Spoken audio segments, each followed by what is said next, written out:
Hello there and salam Ibu Pertiwiku. Nearly 100 migrants who had been stranded on the open arms rescue ship off the coast of Lampedusa disembarked on the Italian island on Tuesday night, ending a prolonged standoff between the Spanish charity operating the boat and the government in Rome. The migrants, mainly from Africa, were removed from the boat after an Italian prosecutor ordered the seizure of the ship and the evacuation of the people on board. The open arms ship, run by a Spanish charity, had rescued the migrants heading for Europe off the Libyan coast. But after Italy refused to let it dock, the ship had been stranded at sea for nearly 3 weeks, with the charity saying that the migrants were distressed and urgently needed to find shelter. Open Arms founder Oscar Kemp said that the ship would be seized temporarily, adding it was a cost that Open Arms assumes to ensure that people on board can be served.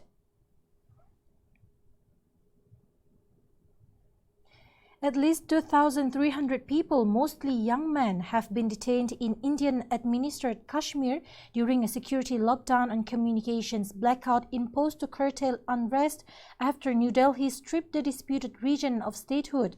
According to police officials, those arrested include anti-India protesters as well as pro-India Kashmiri leaders who have been held in jails and other makeshift facilities. The crackdown began just before Indian Prime Minister Narendra Modi's Hindu nationalist-led government on August 5th stripped Jammu and Kashmir of its semi-autonomy and its statehood, creating 2 federal territories. Kashmiris have staged protests and clashed with police since the crackdown, with about 300 demonstrations against India's tighter control over Kashmir.